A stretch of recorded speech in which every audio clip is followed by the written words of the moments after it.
behind you and saying, get a piece of Mazinus. Yaakov, you stole part of my No, I speech. didn't, because whatever you say, even if you repeat it, you know the famous one with the drasha, with the two who they put them up together in the same pundik, and one kept on repeating the drasha all night. First of all, I want to thank everybody for coming in this inclement weather. We did not believe that we're going to have these many, such a big crowd, but Baruch Hashem, everybody came. Everybody came. Shkoyer.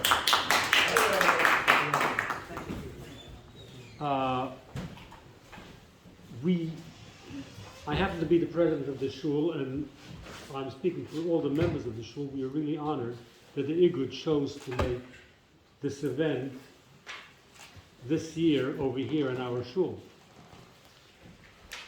But you know what? We are Mamina B'nai Mamina. We don't believe in coincidences. Everything is predestined. What does this event have to do with our shul? And what does it have to do with this time of the year? This week we're reading the Parsha of Trim.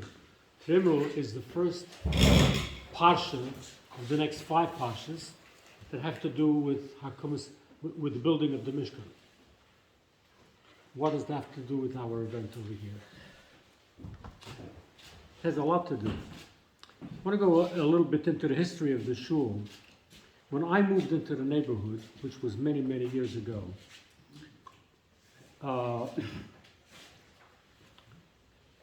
this kehillah rented a cellar, not a basement, a cellar, in the shul on Fort Hamilton Parkway. And I did not join the kehillah till later on, but I know where it was. It was a shul on Fort Hamilton Parkway. The stone shul, it was built of stone. And there was a shul on the walk-in level, and we had the cellar. And we always used to kid around that the people who daven in this shul, they have a different taich of Shir Amalos Memamakim Kurisiyachu Hashem. Because they daven in the cellar. Yeah. So what happened was, that shul eventually was sold, and Medical office, I think. was that? Medical offices went up over there, and the shul had to move, and they moved again in the basement downstairs. Rav Ziegler was the roof up here, and Agudath was downstairs. It started off with the Tervidas Minyan, and it changed to Agudath Avreichen. And for many years, so all the way in the beginning, I think 3 years after they moved in here, slowly it changed. There's a drive. I think the Beetle Dick at that time, Oliver Shalom, he was the drive behind turning it into an Agudath. And it did. And the first rov, in the beginning there was no rov, and the first rov over here was Rav Londinsky. The first rov.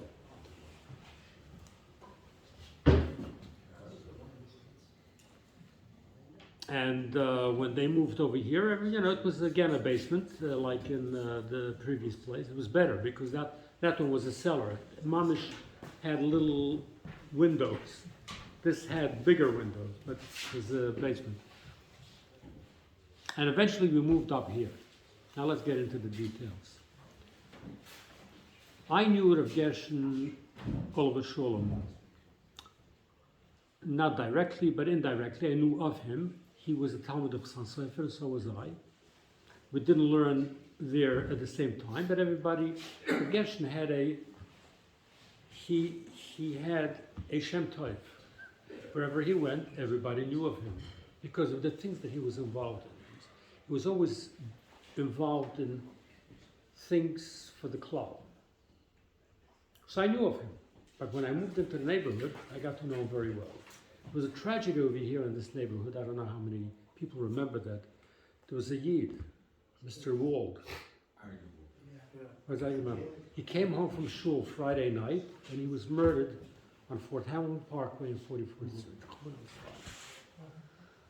And when that happened, what followed that was something that made the news in Tokyo. Precinct? The precinct. That happened when, after Mamish, after the following morning. Lady told me today. There were young guys that went from one shul to another, announcing what happened in Borough Park. It was a horrible thing. A Yid comes home from shul and gets murdered on the street. And everybody was so angry about what happened on our streets. And after davening, instead of going home, there were people coming from all corners of Borough Park, streaming towards the precinct house. Remember that? Remember the story? Sam Hirsch. Yes. And they say that was the first time that he really used his head. He got banged over the head and he was standing over. So what happened was everybody was streaming towards the police station. The police in the station panicked. They called in the SWAT unit. The worst tools that the police department has, with all due respect to the policemen who were here today, and they decided with force to get rid of the people who were laying siege to the building. And they came out swinging their batons. And Sam Hirsch was one of the ones who was there all the way. He was also protesting what happened. Until he identified himself that he's an assemblyman, he got one over the head and he started bleeding profusely, and they bandaged him, they did first aid, and they asked him to help the police talk the crowd back home and relieve the siege from the building.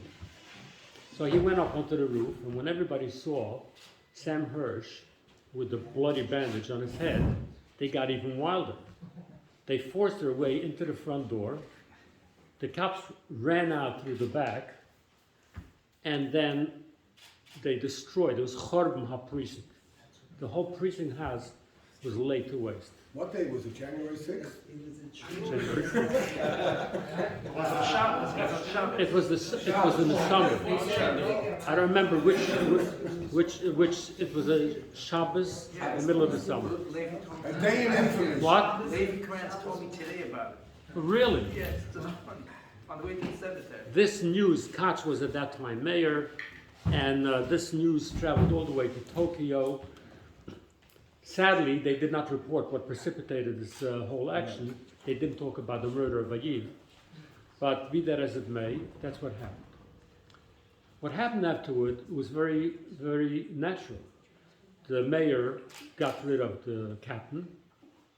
The captain was somebody who he didn't hate Jews, he was just plain afraid of them. Passive. No, he was afraid of Jews. Oh, he's afraid of Jews. Yeah, he had an office, which I saw. I used to spend a lot of time in that office. He had an office in the precinct house with a little peephole.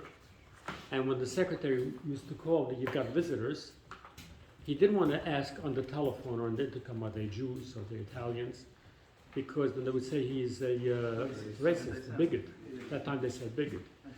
So he used to look through the thing, and it was a Jew. He told the secretary, I'm very busy right now. Let him come back later. He never met with anybody in the community, so nobody ever liked him. So when a thing like this happened, he was the first target, and naturally Koch was trying to mollify this whole situation, pacify the whole situation. He got rid of the captain, they retired him, and they put in a Captain Dracos. I don't know if you remember Captain Dracos. He's a Greek, and he was the other extreme. He went to every Malava Malka, to every bris, to every Bavartin. He was like...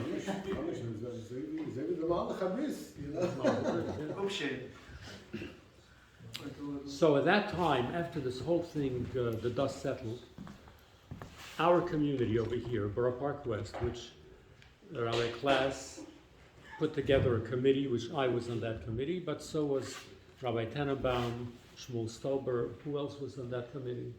I didn't hear. Who was on the committee, on the Borough Park West committee? Borough West? There was a group, there was a committee. I remember it was you, Gershon, myself, and Shmuel Stober. Shmuel Stober, yeah. Shmuel Stober. And maybe the David Waxman was, where is he? Were you on that? I don't know. You weren't there at that point. Anyway, the first thing that they did, we did as a community organization, we organized the community patrol, volunteer patrol. The association did not have any money, but it was a volunteer patrol. And I was so impressed with what Rabbi Tannenbaum did, because to get volunteers to come out at night is not an easy thing. And he spoke to people individually and how important it is. And he somehow got together a whole army of watchmen. And the way it was organized with a lot of coffee, block by block. And that's when I got to know Gershon Tannenbaum. But that was not the only thing. After that, I remember Rav Londinsky, and then there was Rav Lawrence was afterwards. So I started coming to Dublin the shul at the end of Rav Lawrence's tenure. And right after Rav Lawrence came Rav Ginsburg. So I davened over here quite a few years before anything happened. And I remember at one time Rav Gershon confided in me. He said, we're working on a very, very important project. What are you working on? He says, we're eventually going to move upstairs. I said, what are we going to do with our Shira Malach and Ramata? Can't down on the first floor. But he was working, and I think you were on that committee also, and Stober for sure. Oh yeah. He was busy with the paperwork. Yeah. And I was just had to sign things. You have to sign. I was the first president. Oh, you were the first president. You were still the first, but you were president still when Rav Ziegler was here. Right. Yeah. Anyway, I must tell you that this entire project of moving up to first of all, we got possession of the property, which was very, very important. And Gershon at that time came up with a very good idea. Instead of transferring the building or buying the building, we simply take over the corporation, which we did. And it didn't matter much that Agudath turned into Agudath Zachem because everybody was aging already. So we moved up, so we became Agudath Zachem, and we took over the shul. And today, you look around over here, what we have over here, this is all Rav Gershon over shul. He started it. He was. I'm sorry. Yeah. Yeah, we had Sefer Torah downstairs. We had the Chodesh Sefer Torah. Yeah. That was after we moved up here. Yeah. That took much more than the whole kilo chipped. The whole kilo chipped into that one. Yeah. Big house. That's inside. The ksiva was in the house. The finishing. Yeah. Yeah, we finished it in the house. It was finished in Rav Ginsburg's house. Oh yeah, right. And then we went right. And then we started dancing from my. Yeah. Yes. The parade started in front of your house.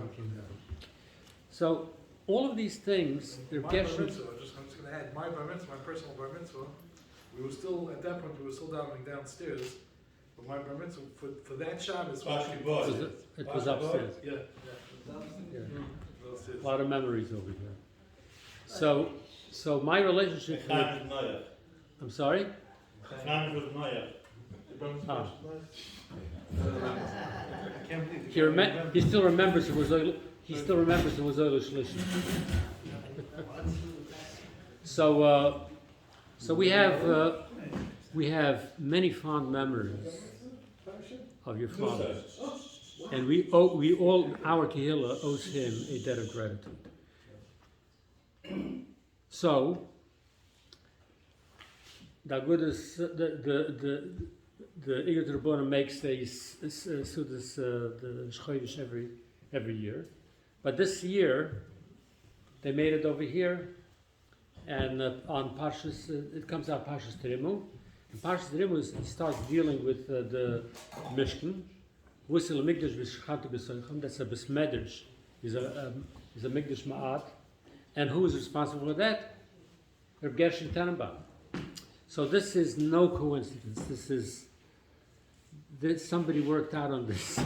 That I was at the seudah, but in such a way that it brings back many very good memories, and we all recognize today, the whole Kehillah. As president, I can speak for the whole Kehillah. We owe Reb Gershon a debt of gratitude for everything that he did for our Kehillah. Not only our Kehillah, but the whole neighborhood. The work that he put in, and the way he did it, and the chachma that went into this, and the effort that went into it. It was not easy. This is what they say, this is schwere Arbeit. And so this entire shul and this entire neighborhood, where we are today, the shul and the entire surrounding neighborhood, is here a dank for Reb Gershon Tannenbaum. And it should be Le'ilul Nishmusai. The Aleph tefillah that we do over here today in Besmedrash, and this Besmedrash and the Aleph Medrash in the neighborhood in Borough Park West should be Le'ilul Nishmusai. And we can all brag about it to everybody that we know, that we had the seudah to work with Reb Gershon. He accomplished many things. He was a getter beter for himself. Amen. Incredible, bro. Komt van besproken. Oh, 100% van you. Besproken te komen.